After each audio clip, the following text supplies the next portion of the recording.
గౌరవ ముఖ్యమంత్రి గారు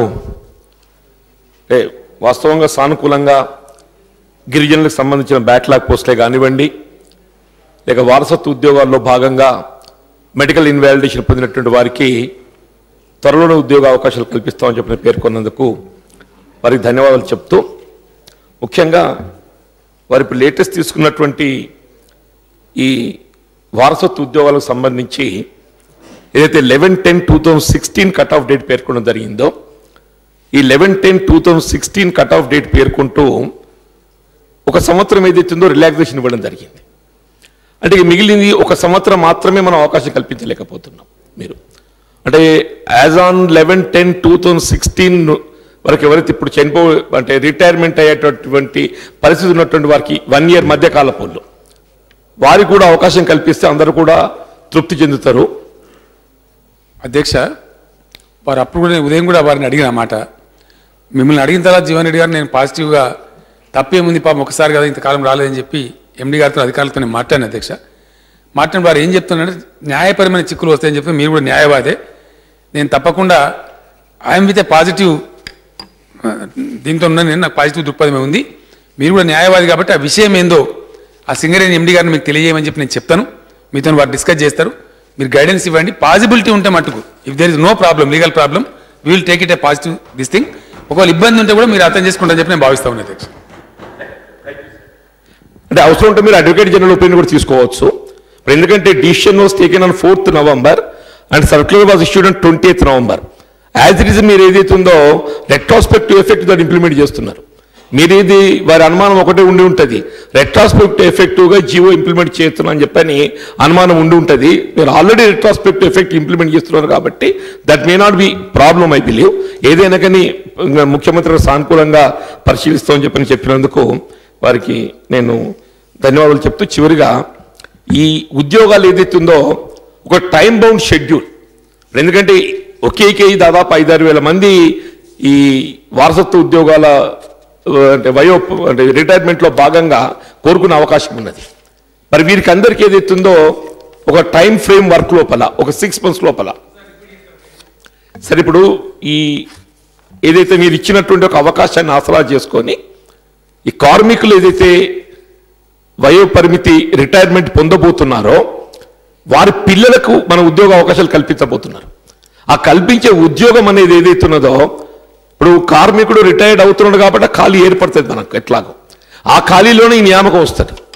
కాబట్టి దాన్ని ఒక 6 మాసాల లోపల వీరికి అందరికీ ఎవరెవరైతే రిటైర్మెంట్ కోరుకుంటుండో వారి పిల్లలకు వారసులకు అందరికీ కూడా ఉద్యోగాలు టైం బౌండ్ షెడ్యూల్ ఒక 6 మాసాల లోపల కలిగిస్తాము అని ఒక అభిప్రాయం మీరు షెడ్యూల్ ప్రకటించినట్టయితే ఒక విశ్వాసాన్ని కలిగించిన వాళ్ళ మొత్తం.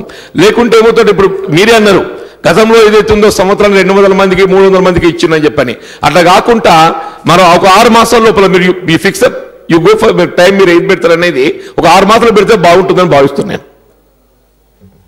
అధ్యక్ష, వారు చెప్పింది ఇది కూడా హైలీ పాజిటివ్. ఎందుకంటే ఉద్యోగి ఖాళీ అవుతుంది కాబట్టే మీరు ఇస్తామని మనం అనుకుంటున్నాం. ఖాళీ అయిన తర్వాతకి దాని అట్లా ఖాళీ పెట్టడం కూడా కరెక్ట్ కాదు. మంచి చెడ్డ చూసుకుని అఫిషియల్ ప్రాసెస్కు అంత ఎక్కువ టైం పట్టేటువంటి ఆస్కారం ఉండదు. వారు చెప్పిన టైం కరెక్ట్ ఉంది. డిపెండెంట్ ఉద్యోగం అప్లికేషన్ చేసుకున్న తర్వాత within 6 months that has to be fulfilled. ఆ ఆదేశం తప్పకుండా ఇస్తామండి. 100% we take it in a positive manner. Within 6 months ఆ ఖాళీ భర్తీ కావాలి. అతను ఎవరినైతే సూచిస్తాడో ఆ వ్యక్తిని భర్తీ చేయాలి. అధ్యక్ష, మనము ఈ కాంట్రాక్ట్ వర్కర్స్ విషయంలో ఒక ఐపవర్ కమిటీ రికమెండేషన్ అధ్యక్ష. ఇందులో చాలా రికమెండేషన్స్ వాళ్ళు చేయడం జరిగింది. అది 1/4/2006 మరి కోల్ ఇండియా లిమిటెడ్ కూడా రికమెండేషన్స్ యాక్సెప్ట్ చేస్తూ మనకు పంపించారు. కానీ అది అన్స్కిల్డ్ కానీ సెమీ స్కిల్డ్ కానీ స్కిల్డ్ కానీ హై స్కిల్డ్ కానీ వీళ్ళకు ఏ రకంగా మనం బెనిఫిట్స్ ఇవ్వాలని చెప్పడం జరిగింది. ఒకటి సండే హాలిడేస్ కానీ ఇవన్నీ కూడా ఆ రికమెండేషన్స్లో చెప్పడం జరిగింది. అవి ఏవి కూడా మన దగ్గర ఇంప్లిమెంటేషన్ కావడం లేదు. అది హౌస్ రెంట్ అలవెన్సెస్ కానీ లేకపోతే వీటి విషయంలో కూడా చెప్పాల్సిందిగా నేను కోరుతాను. రెండోది అధ్యక్ష,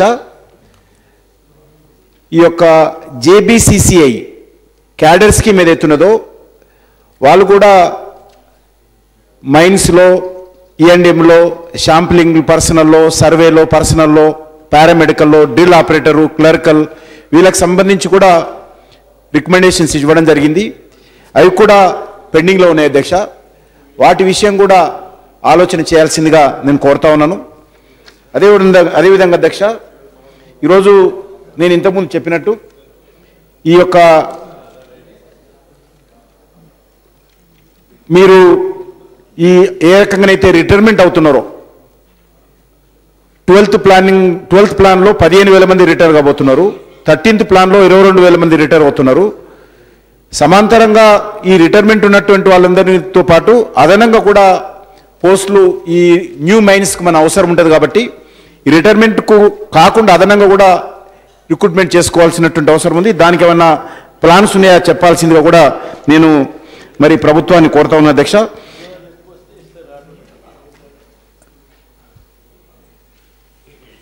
రేవంత్ రెడ్డి గారు.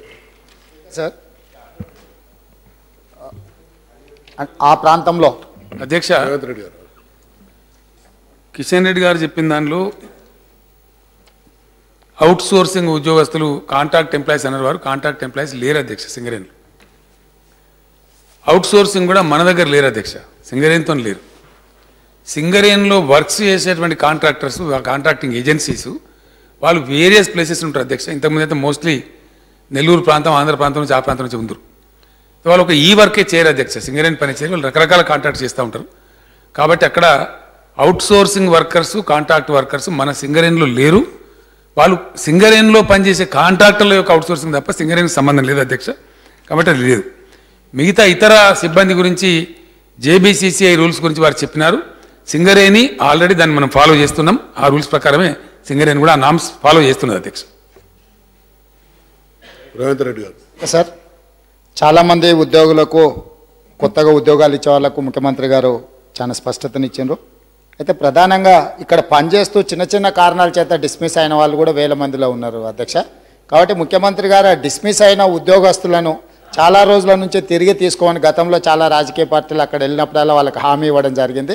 డిస్మిస్ అయిన కార్మికులకు సంబంధించిన అంశం మీద ప్రభుత్వం ఏం విధానం తీసుకుంటుంది, అవకాశం ఉంటే వాళ్ళని తిరిగి ఉద్యోగంలోకి తీసుకోవాలని చెప్పి అడుగుతున్నాం అధ్యక్ష. దాని మీద ప్రభుత్వం కూడా సాఫ్ట్ కార్నర్తో ముందుకు రావాలనేది మా డిమాండ్ అధ్యక్ష. అదేవిధంగా ఇప్పుడు ఓపెన్ కాస్ట్ మైనింగ్ల గురించి ముఖ్యమంత్రి గారు కొంత స్పష్టతతో మాట్లాడడం జరిగింది. ఏదేమైనా ఆదిలాబాద్ జిల్లా మందమారి మండలం ఎర్రగుంటపల్లి గ్రామంలో 230 రోజుల నుంచి ఓపెన్ కాస్ట్ మైనింగ్కు వ్యతిరేకంగా దీక్షలు చేస్తున్నారు. ఆ గ్రామంలో ప్రభుత్వ పరంగా కానీ సింగరేణి పరంగా కానీ ఆ గ్రామస్తులను కలిసి, ఎందుకంటే ఆ ఎంటైర్ గ్రామాన్ని మొత్తం తరలించాలి. రిహాబిలిటేషన్ విషయంలో మరి ప్రభుత్వం వాళ్ళకి ఏం చేయదలుచుకున్నది, వాళ్ళు కంటిన్యూస్గా దీక్షలు చేస్తున్నారు. కాబట్టి ఆ గ్రామస్తులను మరి సంస్థ తరఫున ఎవరైనా వెళ్ళి మాట్లాడి ఆ సమస్యకు పరిష్కారం చూపించాల్సిన అవసరం ఉన్నది అధ్యక్ష. అదేవిధంగా ఈరోజు సంస్థ బ్రతకాలంటే సంస్థకు పాత బకాయిలు వసూలు జరగాలి. ఈరోజు ఈ సంస్థకు మరి నాకున్న సమాచారం మేరకు సబ్జెక్ట్ టు కరెక్షన్ 16,000 కోట్ల రూపాయల టర్న్ ఓవర్ ఉంటే 5,300 కోట్ల బకాయిలు ఉన్నాయి సింగరేణికి.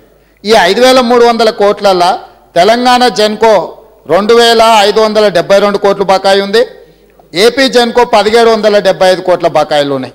దాదాపుగా 5,000 కోట్ల రూపాయల బకాయిలు ఏపీ జెన్కో, తెలంగాణ జెన్కో ఉన్నది. కాబట్టి ముఖ్యమంత్రి గారు సత్వరమే తెలంగాణ జెన్కో నుంచి విడుదల చేయాల్సిన నిధులను విడుదల చేయడం, రెండవది ఏపీ జెన్కోతో కూడా మాట్లాడి ఖచ్చితంగా సొమ్మును రాబట్టే సంస్థ బతుకుతుంది, కార్మికులు బతుకుతారు. కాబట్టి ప్రభుత్వం ఈ సొమ్మును రాబట్టే విషయంలో కూడా దృష్టి పెట్టాల్సిందిగా అడుగుతున్నాం. ఫైనల్గా ఈ ప్రాంతంలో మైనింగ్ కళాశాలను పెడతామని చెప్పి గతంలో చెప్పడం జరిగింది అధ్యక్ష. కాబట్టి కొత్తగూడెం ప్రాంతంలో మైనింగ్ కళాశాల పెడతామని, ఈ మైనింగ్ కళాశాలకు సంబంధించి కూడా ప్రభుత్వం ఏ నిర్ణయం తీసుకున్నదో ఒకసారి దృష్టి పెట్టాలి. ఫైనల్గా అధ్యక్ష, ఇక్కడ వీళ్ళు ఎంప్లాయీస్ అందరు కూడా కలిసి 1989లో హైదరాబాద్లో 2,500 ప్లాట్లు కొనుక్కున్నారు అధ్యక్ష. 10 కోట్ల రూపాయలు కట్టిన తర్వాత వాళ్లకు నల్ల మల్లారెడ్డి అని అతను ఎవరైతే డెవలపర్ ఉన్నారో ఆ కార్మికులకు ఆ ప్లాట్లు ఇవ్వకుండా వాళ్ళని ఇబ్బంది పెడుతున్నారని చెప్పి మన ఇందిరా పార్కు దగ్గర కూడా ధర్నా జరిగింది. అన్ని రాజకీయ పార్టీలు కూడా అక్కడికి వెళ్ళినాయి. కాబట్టి సత్వరమే ఈ ప్లాట్ ఓనర్స్ అంటే సింగరేణి కార్మికులు రూపాయి జమ చేసుకొని వాళ్ళు ప్లాట్లు కొనుక్కుంటే మొత్తం ఆ సొసైటీని ఒక వ్యక్తి తన దీంట్లో పెట్టుకొని వాళ్ళని ఇబ్బంది పెడుతున్నాడు. కాబట్టి పోలీసులకు ఆదేశాలు ఇస్తారో ఎవరికి అధికారులకు ఆదేశాలు ఇస్తారో ముఖ్యమంత్రి గారు ఈ ప్లాట్ల యజమానులకు న్యాయం చేయాల్సిందిగా ముఖ్యమంత్రి గారికి ఈ సందర్భంగా విజ్ఞప్తి చేస్తున్నా అధ్యక్ష. అధ్యక్ష,